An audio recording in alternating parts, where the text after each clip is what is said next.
கர்த்தருக்கு ஸ்தோத்திரம். உனக்குள்ளதை பற்றி கொண்டது என்ற தலைப்பின் கீழாக ஒரு சில வார்த்தைகளை நாம் இப்ப தியானிக்கலாம். வெளிப்படுத்தல் 3ஆம் அதிகாரம் 11ஆம் வசனம் சொல்லுகிறது, இதோ சீக்கிரமாய் வருகிறேன், ஒருவனும் உன் கிரீடத்தை எடுத்துக்கொள்ளாதபடிக்கு உனக்குள்ளதை பற்றி கொண்டது என்று சொல்லுகிறது. நம்மளுடைய கிரீடத்தை யாரை எடுத்துக்கொள்ளாதபடிக்கு நம்ம பற்றி கொண்டிருக்க வேண்டும்.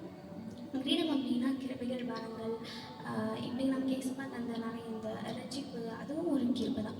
அப்போ அந்த கிருபைகள் வரங்கள் எல்லாமே நம்ம எழுந்து போகாதபடிக்கு நம்ம பற்றி கொண்டிருக்கணும், அதை காத்து கொண்டிருக்கணும், கடைசி வரைக்கும் அது காத்து கொண்டிருக்கணும். ஒரு தீமோத்தேயு 6ஆம் அதிகாரம் 20ஆம் வசனம் சொல்லியிருக்கு, உன்னிடத்தில் ஒப்புவித்ததை நீ காத்துக்கொண்டிரு. இப்போ நம்மக்கிட்ட என்ன ஒப்புவித்திருக்கோ அது நம்ம காத்துக்கொள்ளணும். 2 தீமோத்தேயு 1ஆம் அதிகாரம் 14ஆம் வசனம் சொல்லுது, உன்னிடத்தில் ஒப்புவித்த அந்த நற்பொருளை பரிசுத்த ஆவியினாலே காத்துக்கொண்டிரு அப்படின்னு சொல்லுது.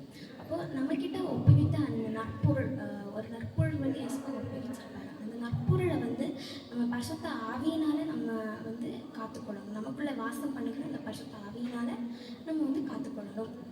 அவரோட உதவியால் மட்டும்தான் நம்மளால் காத்துக்கொள்ள முடியுமே தவிர சரி மாம்சத்தின்படி நம்மளால் காத்துக்கொள்ள முடியாது. 2 விஷயங்களை நம்ம பற்றி கொண்டு இருக்கணும், அதை இழந்து விடக்கூடாது. எதெல்லாம் அப்படின்னு நம்ம பார்க்கலாம். ரட்சிப்பு, பரிசுத்தம். முதலாவது ரட்சிப்பை பார்க்கலாம். ரட்சிப்பு ஒரு வெளியேற பெற்ற ஒரு கிஃப்ட், ஒரு ஃப்ரீயான ஏசப்பா ஏசப்பா நமக்காக மறுத்து தந்த ஒரு ரட்சிப்பு ஒரு வெளியேற பெற்றதான ஒரு ரட்சிப்பு. அதை நம்ம காத்துக்கொள்ளணும், பற்றி கொண்டு இருக்கணும், அது இழந்து போகக்கூடாது.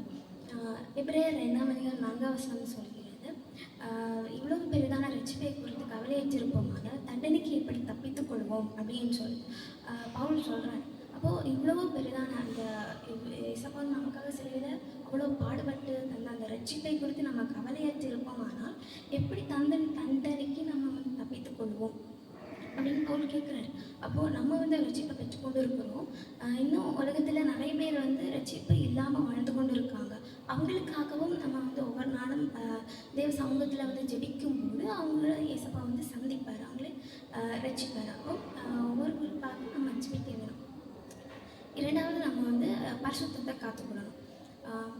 ரோமர் 6ஆம் அதிகாரம் 19ஆம் வசனம் சொல்கிறது, நீதிக்கு உங்கள் அவயவங்களை அடிமையாக ஒப்பு கொடுங்கள் அப்படின்னு சொல்லுது. அப்போது நம்ம நீதிக்கு நம்மளுடைய சரீரங்களை ஒப்பு கொடுக்கணும்.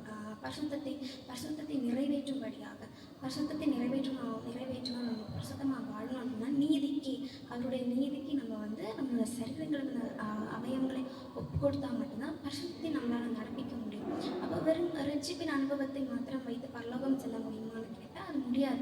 நம்ம ஒரு பரிசுத்தமான ஒரு ஜீவியம் வேறுபட்ட அனுபவத்தில் நம்ம வாழ்ந்தாலும் நம்மளால் பரலோகம் செல்ல முடியும். பலரை நம்ம பரலோகத்தை நேராக வழி நடத்த முடியும். அப்போ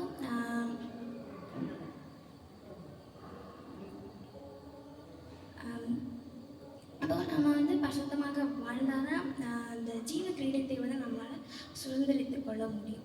கர்த்தர் தாமே இந்த வார்த்தைகளை ஆசீர்வதிப்பாராக. ஆமென்.